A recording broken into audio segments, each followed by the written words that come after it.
इस वक्त की बड़ी खबर आपको बता दें, ठाणे सटे भिवंडी से आ रही है, जहां पर 3 मंजिला इमारत जमींदोज हो गई है, गिर गई है। तस्वीरें आपको हम सीधे वहां से दिखा रहे हैं। आप देख सकते हैं रेस्क्यू ऑपरेशन वहां पे चल रहा है। इस हादसे में 8 लोगों के शव मलबे से बाहर निकाले जा चुके हैं, वहीं 5 लोगों को सुरक्षित रेस्क्यू किया गया है। घटनास्थल पर राहत और बचाव का काम जारी है, एनडीआरएफ की टीम लगी हुई है। बताया जाता है कि साल 1984 में बने जिलानी अपार्टमेंट के एक घर का आधा हिस्सा देर रात ढह गया।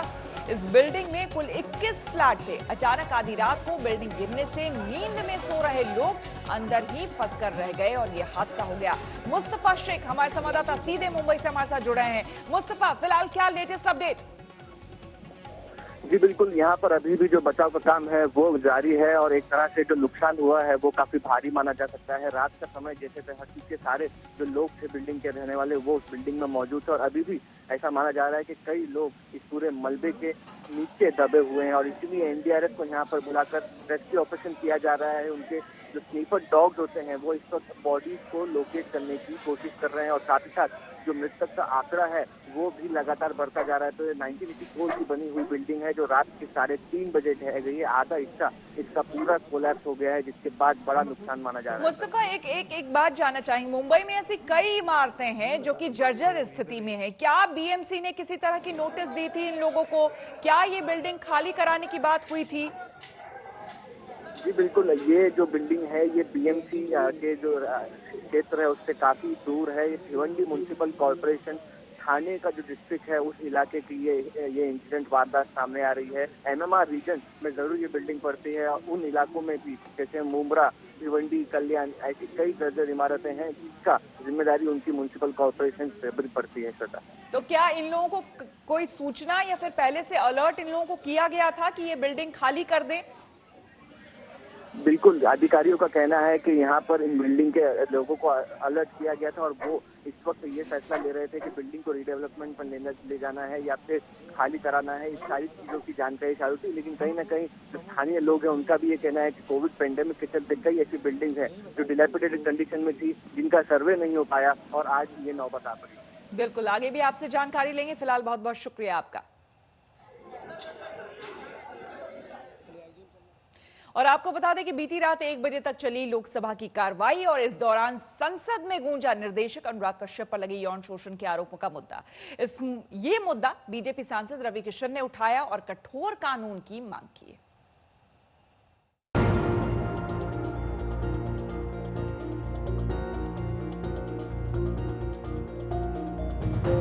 सपने लेके उस शहर में जाते, चकाचौंध वहां पहुंचते हैं, एक बड़े निर्देशक के दफ्तर की घंटी बजाते हैं और वो दफ्तर में उनकी एंट्री होती है और आते हैं, उनके साथ एक सौदेबाजी होती है। ये सौदेबाजी क्यों होती है? बीती रात संसद में गूंजा अनुराग कश्यप पर लगे यौन शोषण के आरोपों का मुद्दा। रात 1 बजे तक चली लोकसभा की कार्यवाही और एक्शन में दिखे अभिनेता और गोरखपुर के बीजेपी सांसद रवि किशन। रवि किशन ने कहा, हमारे देश में बेटियां देवी दुर्गा और गौ माता की तरह पूजनीय हैं। मोदी सरकार ने बेटी बचाओ और बेटी पढ़ाओ के जरिए बेटियों को लेकर शुरू में ही अपने इरादे जाहिर कर दिए, लेकिन बॉलीवुड समेत कई क्षेत्र ऐसे हैं जहां कुछ लोग उनकी तकदीर चमकाने का दावा कर सौदेबाजी पर उतारू हैं। ये कब तक हमारे बेटियों के साथ होगा?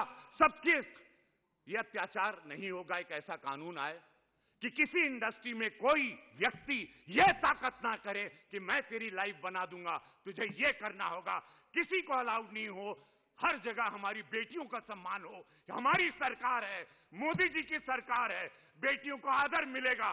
बेटियां देवी हैं। रवि किशन ने ना तो फिल्म निर्देशक अनुराग कश्यप का नाम लिया और ना ही आरोप लगाने वाली पीड़ित अभिनेत्री पायल घोष का, लेकिन अपने तेवर और इशारे को साफ जाहिर कर दिया कि वार किस पर है और जिस पर है वो किसी दरिंदे से कम नहीं।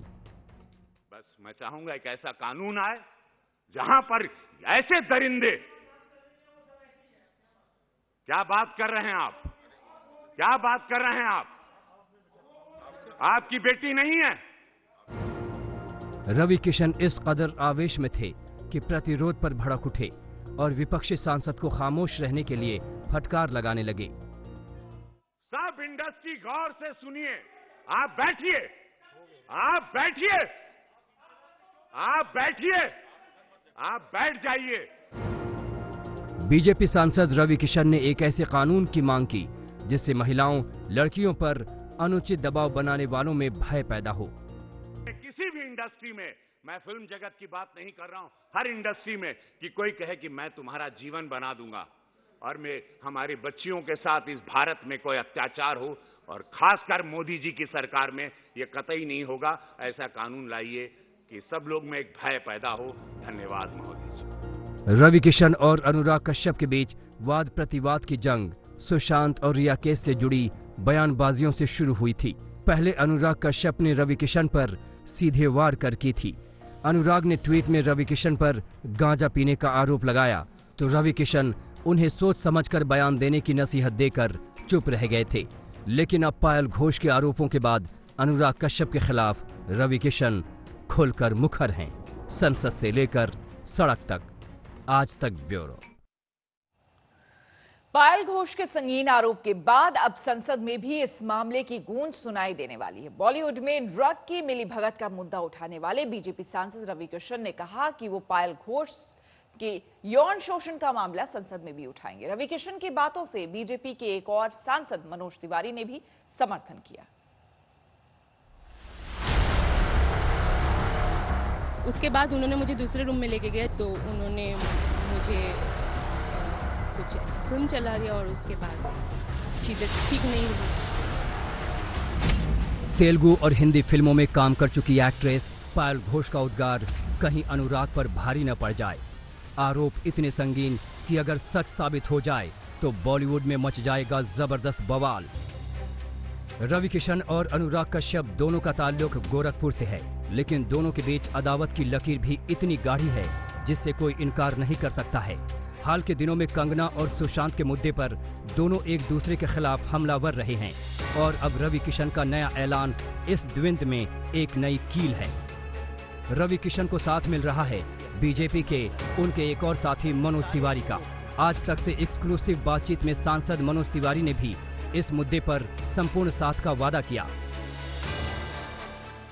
रवि पे ये आरोप लगाना, ये इसलिए आरोप लगाना कि उसने एक गंदगी में हाथ डाल दिया है। मुख्य मुद्दे से मत भटकिए, और मुख्य मुद्दा है इस देश में ड्रग्स को बचाना। थाली सिर्फ बॉलीवुड नहीं है, हमारी ये थाली पूरा देश है। इसलिए ड्रग्स को बचाने के लिए छोटा हिस्सा भी हो तो उसके कोई पैरोकार न बने, ये हमारी प्रार्थना है। रवि किशन ने कुछ दिनों पहले ही लोकसभा में बॉलीवुड में ड्रग्स का मुद्दा उठाया था। ड्रग्स के दलदल में धंसते बॉलीवुड की बात पर तो बवाल मच गया। राज्यसभा सांसद जया बच्चन ने इसे थाली में छेद बताया और वार पलटवार का खेल शुरू हो गया, जो अब तक जारी है। आज तक ब्यूरो। बॉलीवुड जब दो हिस्सों में बटा तो अब अनुराग कश्यप पर लगे संगीन आरोपों ने आग में घी का काम किया। एक्ट्रेस पायल घोष ने अनुराग पर यौन शोषण का आरोप लगाया तो कंगना ने अनुराग कश्यप की गिरफ्तारी की मांग कर डाली।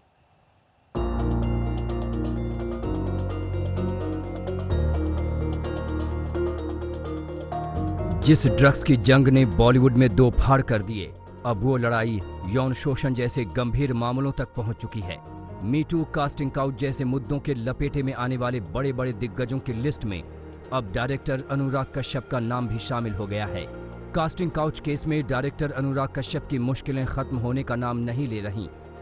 अनुराग पर गंभीर आरोप लगाने वाली एक्ट्रेस पायल घोष के वकील नितिन सातपुते आज मुंबई के ओशिवारा पुलिस स्टेशन में अनुराग के खिलाफ शिकायत दर्ज कराएंगे। सातपुते वही वकील हैं जिन्होंने नाना पाटेकर के मीटू केस में तनुश्री दत्ता की ओर से केस लड़ा था। एक्ट्रेस पायल घोष ने अनुराग कश्यप पर संगीन आरोप लगाए हैं। एक नकाब पहन के लोग मीडिया के सामने आते हैं कि रियल लाइफ में वो कैसे है, और मुझे सबसे बड़ी जो मुझे अपार्ट फ्रॉम मेरे साथ जो भी हुआ उसके बाद भी उन्होंने जैसे अपने एक्ट्रेसेस के नाम लिए और बाकी लड़कियों के बारे में भी बताया, तो इससे तो जाहिर होता है कि उनका कोई रिस्पेक्ट है ही नहीं औरतों के लिए। पिछले एक सप्ताह से कंगना के खिलाफ जारी अनुराग के ट्वीट वॉर के बीच इन आरोपों ने आग में घी का काम किया। कंगना ने सीधे अनुराग कश्यप को गिरफ्तार करने की मांग कर डाली। जो अनुराग ने पायल के साथ किया वह बॉलीवुड में आम बात है। बाहर से आकर स्ट्रगल करने वाली लड़कियों को सेक्स वर्कर्स की तरह ट्रीट करना उनके लिए नेचुरल है। लगातार सोशल मुद्दों पर अपनी आवाज बुलंद करने वाले अनुराग कश्यप इस बार भी चुप नहीं रहे। अनुराग ने इन आरोपों को एक साजिश से जोड़ने की कोशिश की। अभी तो बहुत आक्रमण होने वाले हैं, ये बस शुरुआत है। बहुत फोन आ चुके हैं कि नहीं मत बोल और चुप हो जा। ये भी पता है कि पता नहीं कहां-कहां से तीर छोड़े जाने वाले हैं, इंतजार है। अनुराग पर आरोप लगे तो उनकी पूर्व पत्नी आरती भी अनुराग के बचाव में आ गई। आरती ने अनुराग कश्यप को रॉकस्टार बताया।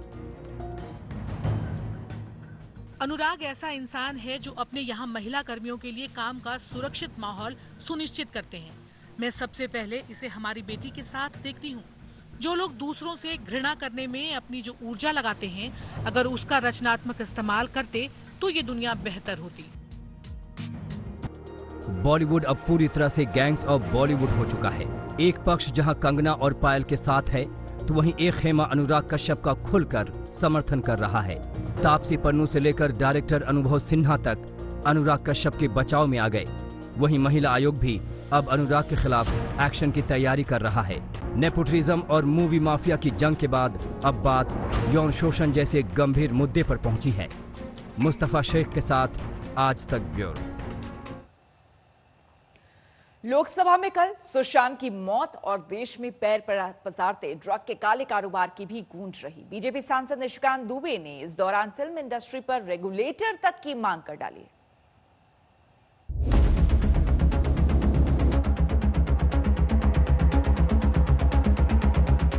सुशांत सिंह राजपूत की मौत और ड्रग्स के बढ़ते काले कारोबार की गूंज भी बीती रात संसद में सुनाई दी। ड्रग्स फिल्म इंडस्ट्री के साथ साथ झारखंड से बीजेपी सांसद निशिकांत दुबे ने बॉलीवुड के साथ ही देश में बढ़ते नशे के कारोबार पर मुद्दा उठाया और इस पर नियंत्रण के लिए एक रेगुलेटर की मांग की। माननीय अटल बिहारी वाजपेयी जी ने फिल्म इंडस्ट्री को इंडस्ट्री का दर्जा दिया, जिसके कारण ट्रांसपेरेंसी हो पाए और दाऊद इब्राहिम जैसे लोगों का, आतंकवादियों का जो पैसा फिल्म इंडस्ट्री में फंसा हुआ रहता है वो एक ट्रांसपेरेंट तरीके से है, क्योंकि एक डायरेक्टर जो है इसके लिए जेल भी जा चुके हैं। सर, जितनी भी इंडस्ट्री है उन सबों में रेगुलेटर है। मैं आपके माध्यम से यह सरकार से मांग करना चाहता हूं कि फिल्म इंडस्ट्री में एक रेगुलेटर हो। निशिकांत दुबे ने कहा, सुशांत की मौत के बाद मैं पहला शख्स था जिसने हकीकत सामने लाने के लिए आवाज उठाई थी। बाद में सीएम नीतीश ने सीबीआई जांच की सिफारिश की, इसके लिए मैं उनका शुक्रगुजार हूं। निशिकांत दुबे ने कहा, सुशांत की मौत खुदकुशी है या हत्या, तफ्तीश में यह तय होना अभी बाकी है, लेकिन फिल्म इंडस्ट्री में ड्रग्स और नशे के कारोबार की सच्चाई अब किसी से छिपी नहीं रही। महज फिल्म इंडस्ट्री ही नहीं, हाई सोसाइटीज और स्कूल कॉलेजों तक ड्रग पैडलरों की पैठ आसान हो चली है। ऐसे में जरूरत है एनडीपीएस कानून सख्ती से लागू हो। तो ड्रग्स फिल्म इंडस्ट्री के साथ साथ जो स्कूल हैं, जो कॉलेज हैं, जो हाई सोसाइटी है, उसमें पूरे देश भर में जो है एक बड़ा मुद्दा है। तो मुझे लगता है कि एनडीपीएस कानून को जो है अपने को मजबूती से लागू करना चाहिए। बीजेपी सांसद ने यह भी सुझाव दिया कि कोरोना काल में आर्थिक संकट के बीच फिल्म इंडस्ट्री को आगामी 3 सालों तक विदेशों में शूटिंग करने से रोका जाए। वो देश में शूटिंग करें ताकि पर्यटन उद्योग के साथ साथ रोजगार को बढ़ावा मिल सके। तो मेरा दूसरा आपके माध्यम से सरकार से मांग है कि फिल्म इंडस्ट्री को आगे आने वाले 3 साल के लिए विदेश में शूटिंग करने से मना किया जाए और हिंदुस्तान में ही दूसरे लोकेशन पर जो है उनको दिया जाए, जिससे कि टूरिज्म बढ़े और लोगों को रोजगार मिले। संसद में सुशांत की मौत और बॉलीवुड में ड्रग की पैठ के मुद्दे की गूंज के बीच आज मुंबई में एनसीबी एक बार फिर नशे के कारोबार पर सक्रिय हो रही है। एनसीबी ने सुशांत की पूर्व मैनेजर श्रुति मोदी और जया शाह को आज पूछताछ के लिए तलब किया है। जया शाह पहली बार रिया के संग ड्रग से जुड़ी चैटिंग को लेकर चर्चा में आई थीं। सुशांत की मौत की तफ्तीश के दौरान सीबीआई जया शाह से पूछताछ कर चुकी है, लेकिन एनसीबी आज उनसे ड्रग नेक्सस पर सवाल दागेगी। आज तक ब्यूरो। और अब रुक करेंगे अगली खबर का। भारत और चीन के बीच आज फिर से कोर कमांडर स्तर की बातचीत होने वाली है। इसमें खास बात यह है कि इस बातचीत में भारत के विदेश मंत्रालय के अधिकारी भी शामिल हो सकते हैं। चीन के साथ ताजा तनाव को देखते हुए आज की बैठक अहम मानी जा रही है।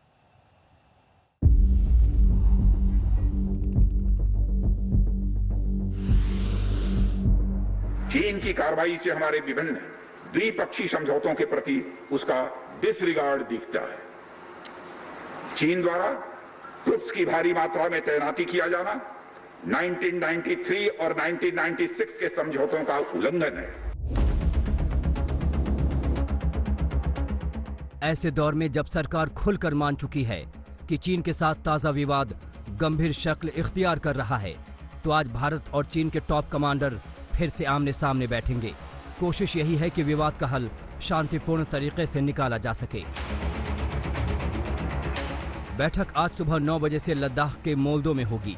जून महीने से लेकर अब तक इस तरह कई बैठकें इसी जगह पर हो चुकी हैं, लेकिन अभी तक कोई भी बातचीत ताजा विवाद का हल नहीं निकाल पाई। लेकिन आज होने वाली बैठक खास मानी जा रही है, इस मायने में कि सेना के अफसरों के साथ विदेश मंत्रालय के अधिकारी भी इसमें शामिल होंगे।